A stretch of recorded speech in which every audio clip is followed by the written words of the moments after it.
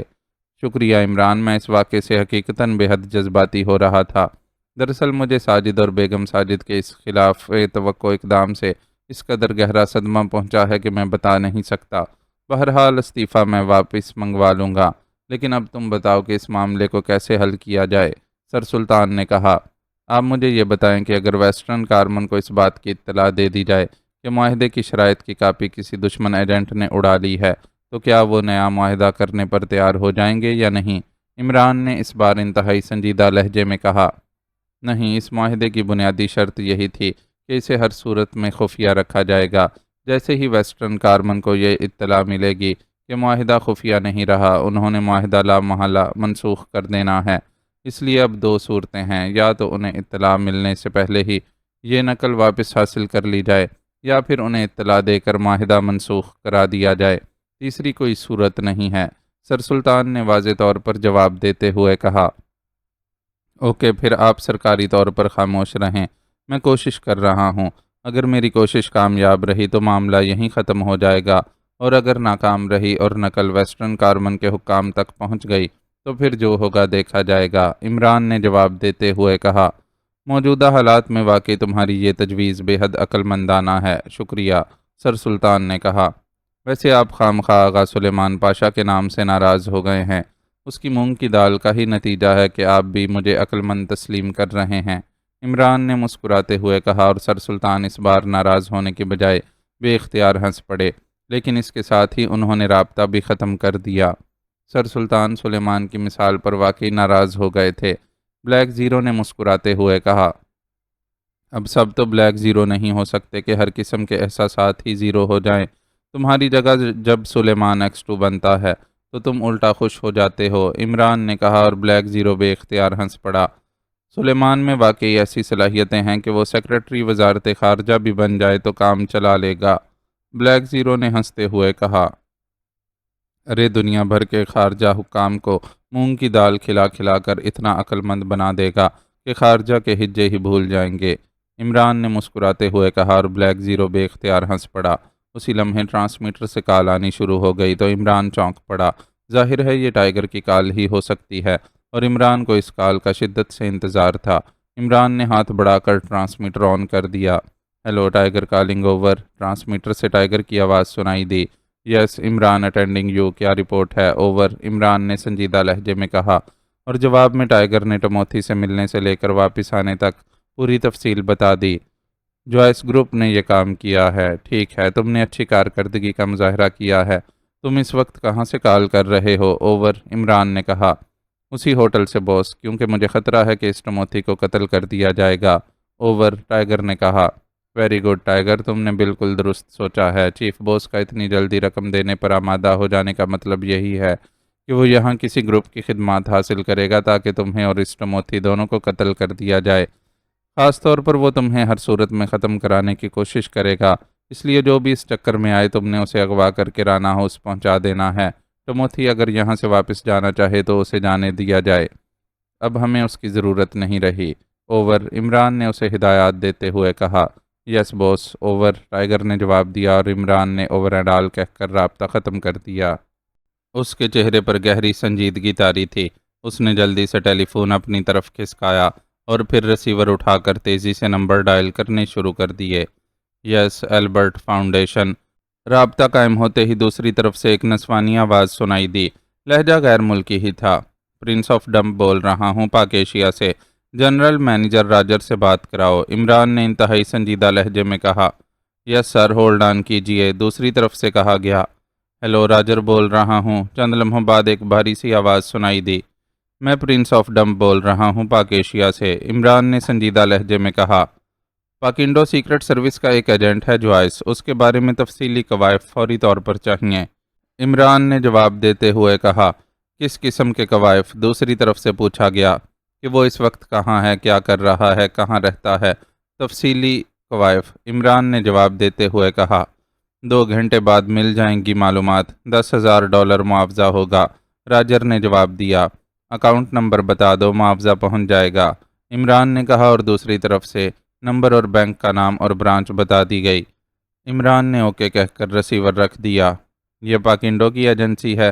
Black zero نے کہا، نہیں، ایکریمین ایجنسی ہے، لیکن اس کی شاخیں یورپ اور ایکریمیا کے ہر ملک کے دارالحکومتوں میں قائم ہیں، البرٹ فاؤنڈیشن کے نام سے۔ پرنس آف ڈمپ کے کوڈ نام سے میں کسی بھی ایجنسی سے کسی قسم کی معلومات فوری طور پر حاصل کر سکتا ہوں، کیونکہ میں اس ایجنسی کا لائف ممبر ہوں، عمران نے مسکراتے ہوئے کہا، اور بلیک زیرو نے سر ہلا دیا۔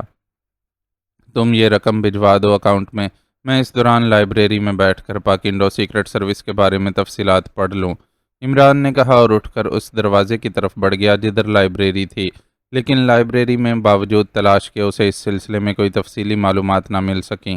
البتہ فائل موجود تھی، لیکن یہ فائل اپ ٹو ڈیٹ نہ تھی۔ پھر 2 گھنٹے بعد عمران نے ایک بار پھر البرٹ فاؤنڈیشن سے رابطہ قائم کیا۔ پرنس آف ڈمپ بول رہا ہوں، راجر کے لائن پر آتے ہی عمران نے کہا، یس، تمہاری رقم موصول ہو گئی ہے، معلومات حاصل کر لی گئی ہیں۔ کیا اسے اسپیشل میسنجر کے ذریعے بھجوایا جائے یا اسپیشل ڈاک سے؟ اپنا تفصیلی پتہ نوٹ کرا دیں۔ دوسری طرف سے راجر نے کہا، موٹی موٹی باتیں زبانی بتا دیں، پھر پتہ بھی بتا دیتا ہوں، عمران نے کہا، اور راجر نے جوائس کا حلیہ، اس کا قد و قامت، اس کی رہائش گاہ کی تفصیلات، جن کلبوں میں وہ مستقل اٹھتا بیٹھتا ہے، اس کی تفصیلات بتانی شروع کر دیں۔ عمران خاموشی سے سنتا رہا، اور شاید یہ بات آپ کے لیے کارآمد ہو یا نہ ہو، بہرحال رپورٹ میں یہ بتایا گیا ہے کہ جوائس گزشتہ دنوں پاک ایشیا میں ایک مشن سر انجام دینے میں مصروف رہا ہے، اور آج رات کی فلائٹ سے اس نے کافرستان کے لیے ٹکٹ بک کرایا ہوا ہے۔ راجر نے کہا تو عمران بری طرح چونک پڑا۔ کس نام سے؟ عمران نے پوچھا۔ تفصیل تو درج نہیں ہے، راجر نے جواب دیا۔ یہ میرے لیے انتہائی اہم بات ہے، فوری طور پر اس بارے میں تفصیلی معلومات چاہیے مجھے، عمران نے تیز لہجے میں کہا۔ اوکے، $2000 مزید بھجوا دیں، آدھے گھنٹے بعد تفصیلات مہیا کر دی جائیں گی، دوسری طرف سے راجر نے جواب دیا، اور عمران نے اوکے کہہ کر رسیور رکھ دیا۔ اس کا مطلب ہے کہ فلم یہ جوائس خود کافرستان لے جا رہا ہے، بلیک زیرو نے کہا۔ ہاں، بظاہر تو یہی معلوم ہوتا ہے۔ میرا خیال ہے ٹموتھی کی کال کے بعد اس چیف نے فوری فیصلہ کیا ہوگا کہ اس فلم کو کافرستان پہنچا دیا جائے، کیونکہ ٹموتھی کی کال سے اسے یقیناً یہ شبہ پڑ گیا ہوگا کہ سیکرٹ سروس اس مشن سے واقف ہو چکی ہے، عمران نے جواب دیتے ہوئے کہا، اور بلیک زیرو نے اس بات میں سر ہلا دیا۔ پھر آدھے گھنٹے بعد عمران نے دوبارہ راجر کو کال کیا۔ پرنس آف ڈمپ بول رہا ہوں، راجر کے لائن پر آنے کے بعد عمران نے کہا۔ پرنس جوائس اصل نام کی بجائے مارتھیلو آرنسٹ کے نام سے کافرستان جا رہا ہے، اس نے اس نام سے ٹکٹ بک کرایا ہے، راجر نے جواب دیتے ہوئے کہا۔ کیا یہ بات حتمی ہے؟ میرا مطلب ہے اس میں کوئی شک و شبہ والی بات تو نہیں، عمران نے کہا۔ البرٹ فاؤنڈیشن ہمیشہ حتمی معلومات ہی فروخت کرتی ہے، پرنس، یہ ہمارا ریکارڈ ہے، راجر نے جواب دیا۔ اوکے، اب یہ معلومات مجھے بھجوانے کی ضرورت نہیں ہے، میرا کام ہو گیا ہے، شکریہ، عمران نے کہا، اور رسیور رکھ دیا۔ $2000 اور بھجوا دینا، یہ سب سے اہم بات معلوم ہوئی ہے، میں ناٹران کو ہوشیار کر دوں، عمران نے کہا، اور ٹرانسمیٹر پر ناٹران کی مخصوص فریکوینسی ایڈجسٹ کرنے میں مصروف ہو گیا۔ فریکوینسی ایڈجسٹ کرنے کے بعد اس نے اس کا بٹن آن کر دیا۔ ہیلو ہیلو باس، کالنگ اوور، عمران نے X2 کے لہجے میں کہا، لیکن X2 کا نام نہ لیا۔ یس، ناٹران اٹینڈنگ اوور، چند لمحوں بعد ناٹران کی آواز سنائی دی۔ پاکنڈو سے آج رات کی فلائٹ میں ایک آدمی مارتھیلو آرنسٹ کے نام سے کافرستان پہنچ رہا ہے، ایئرپورٹ سے اس فلائٹ کا کافرستان پہنچنے کا وقت معلوم کر لینا۔ یہ ایک یورپین ملک کی سیکرٹ سروس کا ایجنٹ ہے اور ایک اہم راز کی مائکرو فلم لے کر پہنچ رہا ہے، اس نے یہ فلم کافرستانی حکام کے حوالے کرنی ہے، ہو سکتا ہے اس نے وہاں کوئی خاص سیٹ اپ کر رکھا ہو، لیکن تم نے بہرحال اسے ہر صورت میں ایئرپورٹ سے ہی اغوا کر لینا ہے اور اس سے وہ فلم برآمد کرنی ہے، اوور، عمران نے X2 کے لہجے میں جواب دیتے ہوئے کہا۔ یس باس، اوور، دوسری طرف سے ناٹران نے مؤدبانہ لہجے میں جواب دیتے ہوئے کہا۔ جیسے ہی تمہارا یہ کام مکمل ہو تم نے فوری طور پر اطلاع دینی ہے، اوور، عمران نے کہا۔ ٹھیک ہے باس، اوور، دوسری طرف سے کہا گیا، اور عمران نے اوور اینڈ آل کہہ کر ٹرانسمیٹر آف کر دیا۔ اسے اس کا قد و قامت تو بتا دینا تھا، بلیک زیرو نے کہا۔ اس کی ضرورت نہیں، نام ہی کافی ہے، ناٹران ہوشیار آدمی ہے، وہ اسے تلاش کر لے گا، عمران نے کہا، اور کرسی سے اٹھ کھڑا ہوا۔ اب اس کے چہرے پر قدرے اطمینان کے تاثرات نمایاں تھے۔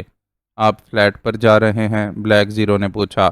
نہیں، میں رانا ہاؤس جا رہا ہوں۔ ٹائیگر یقیناً کسی کو وہاں پہنچائے گا تو اس سے یہاں پاکنڈو سیکرٹ سروس کے سیٹ اپ کے بارے میں معلومات مل جائیں گی، عمران نے کہا اور مڑ کر بیرونی دروازے کی طرف بڑھ گیا۔ جوائس اپنی رہائش گاہ کے ایک کمرے میں ایک آرام کرسی پر دراز اطمینان سے بیٹھا ہوا رسالے کے مطالعے میں مصروف تھا کہ پاس پڑے ہوئے ٹیلی فون کی گھنٹی بج اٹھی۔ جوائس نے چونک کر ریسیور اٹھا لیا۔ یس، جوائس بول رہا ہوں، جوائس نے کہا۔ مسٹر جوائس، میں آپ کا ایک ہمدرد بول رہا ہوں کہ آپ آج رات کی فلائٹ سے کافرستان جا رہے ہیں؟ دوسری طرف سے ایک اجنبی سی آواز سنائی دی تو جوائس بری طرح چونک پڑا۔ اس کے چہرے پر یکلخت شدید ترین حیرت کے تاثرات نمودار ہو گئے۔ میں کافرستان جا رہا ہوں؟ یہ آپ سے کس نے کہہ دیا؟ میرا کافرستان سے کیا تعلق ہے؟ مگر آپ کون ہیں؟ جوائس نے بڑی مشکل سے اپنے آپ کو کنٹرول کرتے ہوئے کہا۔ مسٹر جوائس، یہ درست ہے کہ آپ کا تعلق سیکرٹ سروس سے ہے، لیکن شاید آپ کو معلوم نہیں کہ یہاں ایسے لوگ بھی موجود ہیں جو آپ کی نقل و حرکت کی رپورٹیں بھاری قیمت پر آپ کے دشمنوں کو فروخت کرنے کا دھندا کرتے ہیں۔ مجھے تو یہ بھی معلوم ہے کہ آپ مارتھیلو آرنسٹ کے نام سے کافرستان جا رہے ہیں، اور آپ کہہ رہے ہیں کہ آپ کا کافرستان سے کوئی تعلق نہیں ہے۔ دوسری طرف سے طنزیہ لہجے میں کہا گیا۔ کیا مطلب؟ آپ کہنا کیا چاہتے ہیں؟ کھل کر بات کریں، جوائس نے ہونٹ بھینچتے ہوئے کہا۔ مطلب یہ مسٹر جوائس کہ اگر آپ یہ معلوم کرنا چاہتے ہیں کہ آپ کے متعلق تفصیلی معلومات کس ملک کے کس باشندے کو فروخت کی گئی ہیں اور کیا کیا معلومات فروخت کی گئی ہیں، تو اس کے لیے آپ کو $10,000 خرچ کرنے پڑیں گے۔ اگر آپ تیار ہوں تو فوری طور پر $10,000 اپنے کسی آدمی کے ذریعے 1 گھنٹے کے اندر اندر نیشنل گارڈن کے چوکیدار فرنس کو پہنچا دیں۔ یہ بتا دوں کہ وہ صرف کمیشن ایجنٹ ہے، اسے ہمارے متعلق کچھ معلومات نہیں ہیں، اس لیے اگر آپ نے اس سے پوچھ گچھ کرنے کی کوشش کی تو آپ کو کچھ حاصل نہ ہوگا۔ اگر رقم اس تک پہنچ گئی تو اس فون پر آپ کو سب کچھ تفصیل سے بتا دیا جائے گا، اور اگر رقم نہ پہنچی تو پھر یہ معلومات آپ کے کسی حریف کو فروخت کر دی جائیں گی۔ گڈ بائے، دوسری طرف سے کہا گیا، اور اس کے ساتھ ہی رابطہ ختم ہو گیا۔ جوائس کے چہرے پر تناؤ کے آثار نمودار ہو گئے۔ وہ چند لمحے بیٹھا سوچتا رہا، پھر اس نے ریسیور اٹھایا اور نمبر ڈائل کرنے شروع کر دیے۔ یس، جیری اسپیکنگ۔ رابطہ قائم ہوتے ہی دوسری طرف سے ایک آواز سنائی دی۔ جوائس بول رہا ہوں، جوائس نے تیز لہجے میں کہا۔ یس باس، حکم۔ دوسری طرف سے جیری کا لہجہ یکلخت مؤدبانہ ہو گیا۔ جیری اس سیکشن کا انچارج تھا جو سیکشن جوائس کی ماتحتی میں کام کرتا تھا۔ جیری، $10,000 نقد فوری طور پر نیشنل گارڈ کے چوکیدار فرنس کو پہنچا دو، جوائس نے کہا۔ یس باس، دوسری طرف سے کہا گیا، اور جوائس نے ریسیور رکھا اور کرسی سے اٹھ کر کمرے میں ٹہلنے لگا۔ اس کے ذہن میں آندیاں سی چل رہی تھیں۔ وہ بار بار اس معاملے میں سوچ رہا تھا کہ اس کے متعلق معلومات کس نے حاصل کی ہوں گی اور کسے فروخت کی جا رہی ہوں گی اور کیوں، لیکن اسے اپنے سوالوں کے جواب نہ مل رہے تھے۔ اسی طرح ٹہلتے ٹہلتے اسے کافی دیر گزر گئی تو وہ دوبارہ کرسی پر بیٹھ گیا۔ اب اسے اس آدمی کی کال کا انتظار تھا، اور پھر واقعی 1 گھنٹے بعد ٹیلی فون کی گھنٹی بج اٹھی۔ یس، جوائس بول رہا ہوں، جوائس نے جھپٹ کر ریسیور اٹھاتے ہوئے کہا۔ تمہاری بھیجی ہوئی رقم بھی مل گئی ہے، اور یہ بھی چیک کر لیا گیا ہے کہ تم نے اس بارے میں غیر ضروری انکوائری کرانے کی کوشش نہیں کی، اس لیے تمہیں یہ معلومات دینے کا فیصلہ کر لیا گیا ہے۔ اب غور سے سنو، کسی پرنس آف ڈمپ نے یہاں معلومات فروخت کرنے والی ایک خفیہ ایجنسی سے رابطہ قائم کیا اور ایجنسی سے تمہارے متعلق تفصیلی کوائف معلوم کرنے کے لیے کہا۔ 2 گھنٹے کے اندر اس ایجنسی نے یہ تفصیلی کوائف اکٹھے کر لیے۔ تمہاری گرل فرینڈ نینسی کو مخصوص قسم کی شراب پلا کر اس کا ذہن کنٹرول میں کیا گیا اور اس سے تفصیلی معلومات حاصل کر لی گئیں۔ تمہارا حلیہ، تمہارا قد و قامت، رہائش گاہ، تمہاری مصروفیات وغیرہ کی تفصیلی معلومات، اور یہ بھی کہ تم آج رات کی فلائٹ سے کافرستان جا رہے ہو۔ اس پر اس پرنس آف ڈمپ نے اس بارے میں مزید معلومات حاصل کرنے کے لیے کہا، جس پر اس ایجنسی سے مزید معلومات حاصل کی تو انہیں معلوم ہو گیا کہ تم مارتھیلو آرنسٹ کے نام سے رات کو 9 بجے والی فلائٹ سے کافرستان جا رہے ہو۔ چنانچہ یہ معلومات بھی پاک ایشیا میں اس پرنس آف ڈمپ تک پہنچا دی گئیں۔ دوسری طرف سے تفصیل بتاتے ہوئے کہا گیا۔ یہ معلومات کس ایجنسی نے حاصل کی ہیں؟ جوائس نے سخت لہجے میں پوچھا۔ سوری، یہ پیشہ ورانہ راز ہے، دوسری طرف سے کہا گیا، اور اس کے ساتھ ہی رابطہ ختم ہو گیا۔ اس ایجنسی سے مجھے نمٹنا پڑے گا لازماً، جوائس نے بڑبڑاتے ہوئے کہا اور ریسیور رکھ دیا۔ پرنس آف ڈمپ نام تو سنا ہوا ہے۔ اوہو، جوائس بڑبڑاتے ہوئے اچانک اچھل کر سیدھا ہو گیا۔ اوہ، یہ نام تو اس علی عمران کی فائل میں موجود ہے جوائس نے کہا، اور اس کے ساتھ ہی وہ تیزی سے اٹھا اور اس کمرے سے نکل کر دوڑتا ہوا ساتھ والے کمرے میں آیا۔ یہ کمرہ دفتر کے انداز میں سیٹ کیا گیا تھا۔ اس نے دفتری میز کی سب سے نچلی دراز کھولی اور اس کے اندر موجود کئی فائلوں میں سے ایک فائل نکال کر اس نے اسے کھولا اور پھر اسے میز پر رکھ کر وہ اس کے صفحات پلٹنے لگا۔ چند لمحوں بعد ایک صفحے پر اس کی نظریں جم سی گئیں اور اس کے ساتھ ہی اس نے ایک طویل سانس لے کر فائل بند کر دی۔ اس کا مطلب ہے کہ اس عمران کو ہمارے مشن کے بارے میں بھی تفصیلات مل چکی ہیں اور اسے یہ بھی معلوم ہو گیا ہے کہ یہ مشن میں نے مکمل کیا ہے، جوائس نے بڑبڑاتے ہوئے کہا، اور پھر اس نے میز پر رکھے ہوئے ٹیلی فون کا ریسیور اٹھایا اور تیزی سے نمبر ڈائل کرنے شروع کر دیے۔ یس، سیکرٹ سروس ہیڈ کوارٹر۔ رابطہ قائم ہوتے ہی دوسری طرف سے مخصوص آواز سنائی دی۔ جوائس بول رہا ہوں، چیف سے بات کرائیں، جوائس نے سرد لہجے میں کہا۔ یس، ہولڈ آن کریں، چند لمحوں بعد دوسری طرف سے کہا گیا۔ ہیلو، چیف بول رہا ہوں، چند لمحوں بعد چیف کی آواز ریسیور پر سنائی دی۔ جوائس بول رہا ہوں باس، ایک انتہائی اہم رپورٹ دینی ہے، جوائس نے سنجیدہ لہجے میں کہا۔ کیسی رپورٹ؟ چیف نے چونک کر پوچھا، اور جواب میں جوائس نے پراسرار فون کال سے ملنے والی تمام معلومات کی تفصیل بتا دی۔ واقعی اہم رپورٹ ہے، اس کا مطلب ہے کہ میرا شک درست ثابت ہوا ہے۔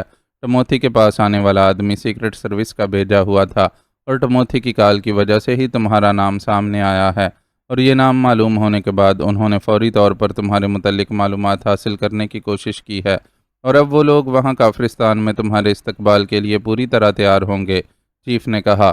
تو پھر اب کیا ہدایات ہیں؟ جوائس نے کہا۔ یہ فلم تو ہر صورت میں کافرستان پہنچانی ہے۔ میں نے تو ان سے کہا تھا کہ وہ یہ فلم ہمارے سفارت خانے کے ذریعے وصول کر لیں، لیکن انہوں نے ایسا کرنے سے انکار کر دیا ہے۔ وہ سفارت خانے کو درمیان میں نہیں ڈالنا چاہتے، اسی وجہ سے میں تمہیں بھیج رہا تھا، لیکن اب تمہارا وہاں جانا بھی فضول ہے۔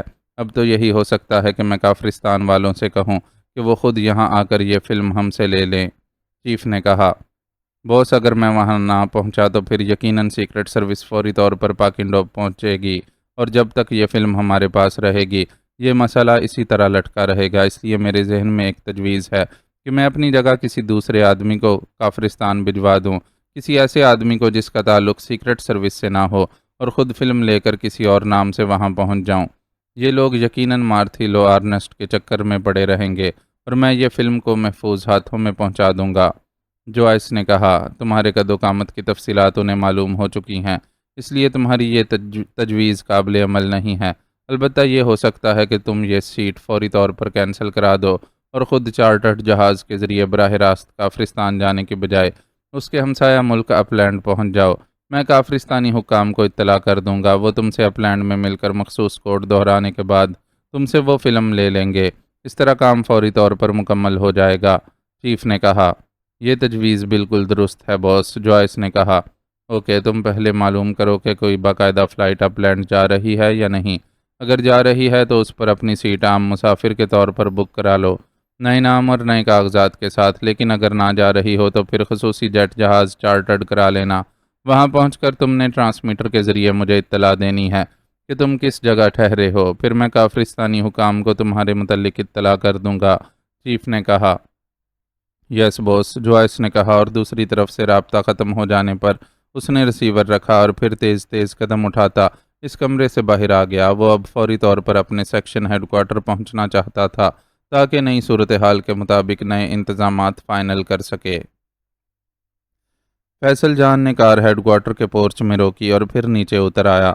باس دفتر میں ہے؟ فیصل جان نے برآمدے میں موجود اپنے ساتھی سے پوچھا۔ ہاں، اس نے جواب دیا، اور فیصل جان اس بات میں سر ہلاتا ہوا تیز تیز قدم اٹھاتا ناٹران کے مخصوص دفتر کی طرف بڑھ گیا۔ دفتر کا دروازہ بند تھا۔ فیصل جان نے ہاتھ اٹھا کر اس پر مخصوص انداز میں دستک دی۔ یس کم ان، اندر سے ناٹران کی آواز سنائی دی، اور فیصل جان دروازے کو دھکیل کر اندر داخل ہوا۔ ناٹران اپنی مخصوص کرسی پر بیٹھا ہوا تھا۔ آؤ فیصل جان، کیا رپورٹ ہے؟ ناٹران نے مسکراتے ہوئے کہا۔ مارتھیلو آرنسٹ کی فلائٹ تو کل 10 بجے صبح یہاں پہنچے گی نا؟ فیصل جان نے کرسی پر بیٹھتے ہوئے کہا۔ ہاں، کیوں؟ ناٹران نے چونک کر پوچھا۔ تو کل صبح تک انتظار کرنے کی ضرورت نہیں رہی۔ مارتھیلو آرنسٹ سرے سے فلائٹ پر سوار ہی نہیں ہوا، اس کی سیٹ کینسل کرا دی گئی ہے، فیصل جان نے منہ بناتے ہوئے جواب دیا۔ اوہ ویری بیڈ، مگر تمہیں کیسے معلوم ہوا؟ کیا تم نے پاکنڈو کال کی تھی؟ ناٹران نے کہا۔ ہاں، میں نے حفظ ماتقدم کے طور پر ایئرپورٹ مینیجر سے کہا کہ وہ پاکنڈو سے معلوم کر کے بتائے کہ کیا اس فلائٹ میں کوئی سیٹ تو کینسل نہیں ہوئی۔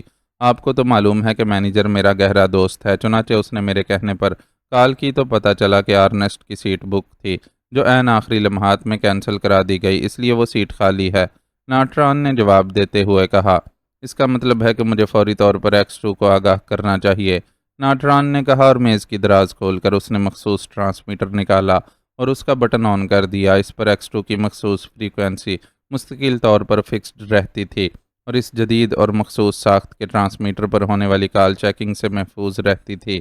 ہیلو ہیلو، ناٹران کالنگ اوور۔ ناٹران نے بٹن آن کر کے بار بار کال دینا شروع کر دی۔ X 2 over. تھوڑی دیر بعد ٹرانسمیٹر سے ایکس 2 کی مخصوص آواز سنائی دی۔ باس مارتھیلو آرنسٹ، جس کے بارے میں آپ نے پہلے ہدایات دی تھیں، وہ پاکنڈو سے فلائٹ پر سوار ہی نہیں ہوا۔ اس نے آخری لمحات میں سیٹ کینسل کرا دی اور یہ سیٹ خالی آ رہی ہے۔ اوور، ناٹران نے کہا۔ اس کے باوجود تم چیکنگ جاری رکھو، اس کے قد و قامت کی تفصیل بھی سن لو، ہو سکتا ہے اس نے 2 سیٹیں مختلف ناموں سے بک کرائی ہوں۔ اوور، ایکس 2 نے کہا اور اس کے ساتھ ہی اس نے جوائس کے قد و قامت وغیرہ کی تفصیل بتا دی۔ یس سر، اوور، ناٹران نے کہا اور پھر دوسری طرف سے اوور اینڈ آل کے الفاظ سن کر اس نے ٹرانسمیٹر آف کر دیا۔ چیف باس نے واقعی انتہائی ذہانت امیز بات کی ہے۔ مجھے تو لگ رہا ہے کہ اس جوائس نے واقعی ایسا کیا ہوگا کہ 2 مختلف ناموں پر سیٹیں بک کرائی ہوں گی اور پھر آخری لمحات میں ایک سیٹ کینسل کرا دی ہوگی اور دوسری سیٹ پر اطمینان سے آ رہا ہوگا۔ فیصل جان نے تحسین آمیز لہجے میں کہا۔ ہاں چیف، آخر چیف ہے، میرا تو اس پوائنٹ کی طرف خیال بھی نہ گیا تھا، لیکن میں اب سوچ رہا ہوں کہ کیوں نہ اس بارے میں کچھ مزید تحقیقات بھی کی جائیں، کیونکہ وہ سیکرٹ ایجنٹ ہے، ہو سکتا ہے اس نے اپنے معمول کی قد و قامت میں بھی کسی طرح فرق ڈال دیا ہو۔ ایسے لوگ ان معاملات میں بھی خاصے ماہر ہوتے ہیں، ناٹران نے سوچنے کے سے انداز میں کہا۔ کس طرح کی تحقیقات؟ فیصل جان نے چونک کر پوچھا۔ بقول چیف، یہ جوائس پاک ایشیا کے ایک اہم راز کی مائکرو فلم کافرستان کے اعلیٰ حکام کو پہنچانے آ رہا ہے، تو ظاہر ہے یہاں کچھ لوگوں کو اس کی آمد کا علم ہوگا اور وہ اس سے یہ فلم حاصل کریں گے۔ سوچنا یہ ہے کہ یہ کون لوگ ہوں گے، اگر ان کا پتہ چل جائے تو ان کی نگرانی کر کے بھی اس جوائس کو ٹریس کیا جا سکتا ہے۔ ناٹران نے کہا۔ ویری گڈ، میں تو خامخواہ چیف باس کی ذہانت کے قصیدے کہہ رہا تھا، تم اس سے کسی طرح بھی کم نہیں ہو، فیصل جان نے بڑے پرجوش لہجے میں کہا، تو ناٹران بے اختیار مسکرا دیا۔ ایسی کوئی بات نہیں، بس ذہن میں ایک پوائنٹ آ گیا ہے، ناٹران نے مسکراتے ہوئے کہا۔ میرا خیال ہے کہ یہ کام مقامی سیکرٹ سروس کے ذریعے کیا جائے گا، فیصل جان نے کہا۔ تمہارا مطلب ہے شاگل کے ذریعے؟ نہیں، اس معاملے میں اسے استعمال نہیں کیا جائے گا، کیونکہ کافرستان والے سمجھتے ہیں کہ شاگل کو پاک ایشیائی ایجنٹ اچھی طرح جانتے ہیں۔ اگر ایسا ہوتا تو پھر اس راز کو حاصل کرنے کا کام بھی شاگل کے ذریعے کرایا جاتا، اس کے لیے پاک انڈو سیکرٹ سروس کی خدمات حاصل نہ کی جاتی، ناٹران نے کہا۔ اوہو، 1 منٹ، میں ابھی معلوم کر لیتا ہوں، 1 منٹ، اچانک فیصل جان نے ایک خیال کے آتے ہی چونک کر کہا اور پھر تیزی سے میز پر موجود ٹیلی فون کا ریسیور اٹھا کر اس نے نمبر ڈائل کرنے شروع کر دیے۔ یس، کستوری بلڈنگ، دوسری طرف سے ایک آواز سنائی دی۔ فلیٹ نمبر 12 کی مس ریحانہ سے بات کرائیے، میں شہزادہ بول رہا ہوں، فیصل جان نے کہا۔ ہولڈ کیجئے، دوسری طرف سے کہا گیا۔ میری ایک ملنے والی ہے، کستوری بلڈنگ میں رہتی ہے، ناٹران کی سخت نظریں دیکھ کر فیصل جان نے جلدی سے مائک پر ہاتھ رکھتے ہوئے ناٹران سے کہا اور ناٹران نے سر ہلا دیا، لیکن اس کے ساتھ ہی اس نے ہاتھ بڑھا کر لاؤڈر کا بٹن بھی آن کر دیا۔ ہیلو، ریحانہ بول رہی ہوں، چند لمحوں بعد ایک دلکش نسوانی آواز سنائی دی۔ شہزادہ بول رہا ہوں ہنی، کیا ہو رہا ہے؟ فیصل جان نے بڑے رومانٹک سے لہجے میں کہا، تو ناٹران کے پہلے سے بنچے ہوئے ہونٹ اور زیادہ بنچ گئے اور بھویں تن گئی۔ وہ اب واقعی قہر آلود نظروں سے فیصل جان کو دیکھ رہا تھا اور فیصل جان کا چہرہ بتا رہا تھا کہ اسے بھی ناٹران کی اس کیفیت کا پوری طرح احساس ہے، مگر وہ جان بوجھ کر نظریں چرا کر بات کر رہا تھا۔ کیا ہونا ہے؟ اکیلی پڑی ہوں، رسالہ پڑھ رہی ہوں، آج اتنی مدت بعد کیسے یاد آ گئی ہوں؟ دوسری طرف سے شکوہ بھرے لہجے میں بات کی گئی۔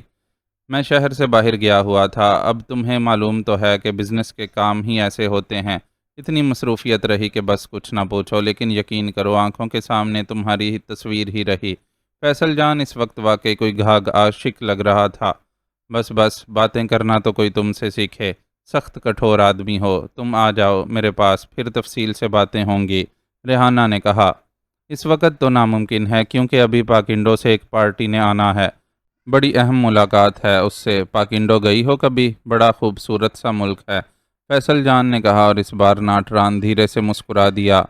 خاک خوبصورت ملک ہے، ایک تو میں تمہاری اس عادت سے بے حد تنگ ہوں کہ جو دنیا کی بور ترین چیز ہو اسے ہی تم اچھا کہنے لگ جاتے ہو۔ انتہائی ردی ملک ہے، 2 روز ٹھہری ہوں، سخت بوریت رہی۔ ریحانہ نے کہا، ارے کب گئی ہو تم؟ اکیلے ہی سیر کر ڈالی؟ ارے مجھے تو بتایا ہوتا۔ فیصل جان نے اس بار غصیلے لہجے میں کہا، جیسے وہ اس کے اکیلے جانے پر سخت ناراض ہو رہا ہو۔ ارے میں کوئی سیر کرنے تھوڑی گئی تھی، سرکاری کام تھا، سیکرٹری راجیش گیا تھا، باس نے مجھے ساتھ بھیج دیا تھا، ریحانہ نے جواب دیا۔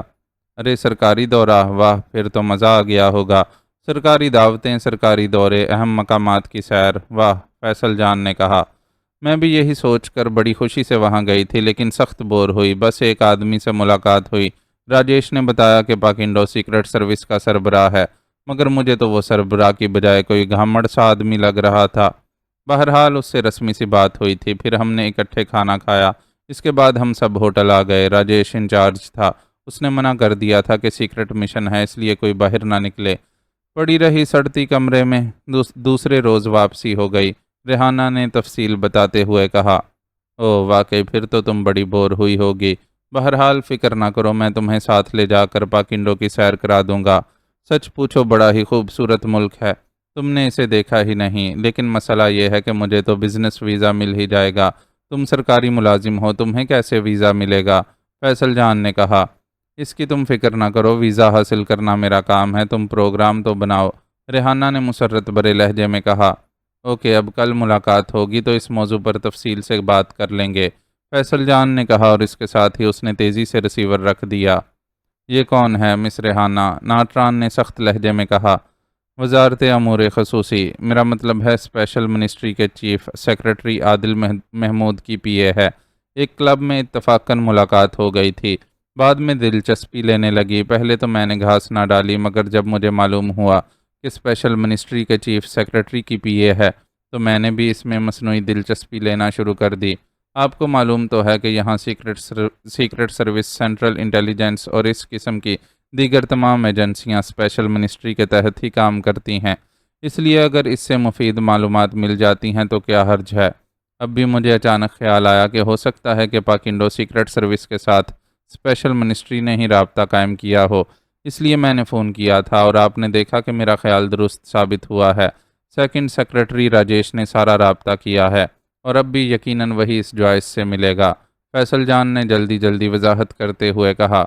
اچھی طرح کان کھول کر سن لو فیصل جان، اگر کسی بھی وقت مجھے یہ اطلاع ملی کہ تمہارے کردار میں کہیں جھول آیا ہے تو اپنے ہاتھوں سے گولی مار دوں گا، سمجھے؟ ناٹران نے انتہائی سخت لہجے میں کہا۔ لا حول ولا قوت، آپ مجھے اس قدر گھٹیا سمجھتے ہیں؟ فیصل جان نے منہ بناتے ہوئے کہا۔ کچھ بھی ہو، میری یہ بات ہمیشہ ذہن میں رکھنا کہ جب تک تمہارا کردار مضبوط رہے گا، ہر میدان میں کامیابی اور کامرانی تمہارے قدم چومے گی، لیکن جیسے ہی کردار میں جھول آیا پھر ناکامیاں تمہارا مقدر ہوں گی، یہ قدرت کا فیصلہ ہے، ناٹران نے کہا۔ سن لیا ہے جناب، بالکل سن لیا ہے، یا اللہ کس بنجر اور ویران بوس سے پالا پڑا ہے، ذرا سی بات کی اور جناب کے تیور بگڑ گئے۔ بہرحال بے فکر رہیں، فیصل جان کی طرف سے کبھی کوئی شکایت نہ ہوگی، فیصل جان نے ضد ہونے کے سے انداز میں کہا، اور ناٹران بے اختیار مسکرا دیا۔ ویسے تم نے کمال ہوشیاری سے اس سے سب کچھ اگلوایا ہے، بڑے شاطرانہ انداز میں، ناٹران نے مسکراتے ہوئے کہا۔ جناب آخر شاگرد کس کا ہوں؟ فیصل جان نے سینہ تانتے ہوئے کہا، اور ناٹران بے اختیار کھلکھلا کر ہنس پڑا۔ میں اس راجیش کی نگرانی کا حکم دے دیتا ہوں، تم نے واقعی انتہائی شاندار کلو تلاش کر لیا ہے، اب اس جوائس کو آسانی سے تلاش کیا جا سکتا ہے، ناٹران نے کہا، اور ریسیور کی طرف ہاتھ بڑھا دیا۔ ارے یہ کلو میں نے ڈھونڈا ہے تو کامیابی کا صحرا بھی میں اپنے سر باندھوں گا، آپ بے شک چھہارے تقسیم نہ کریں مگر مجھے صحرا باندھنے کے لطف سے تو محروم نہ کریں، فیصل جان نے اس کے ہاتھ پر ہاتھ رکھتے ہوئے کہا۔ بڑا شوق ہے تمہیں صحرا باندھنے کا، یقیناً اس ریحانہ سے گفتگو کا اثر ہے، بہرحال ٹھیک ہے، تم اس پر کام کرو، لیکن یہ سن لو کہ ناکامی کی رپورٹ میں نہیں سنوں گا، ناٹران نے مسکراتے ہوئے کہا۔ شکریہ، اب میں چلتا ہوں تاکہ اس معاملے میں ابتدائی انتظامات کر لوں، فیصل جان نے کہا، اور ناٹران کے سر ہلانے پر وہ تیزی سے مڑا اور بیرونی دروازے کی طرف بڑھ گیا۔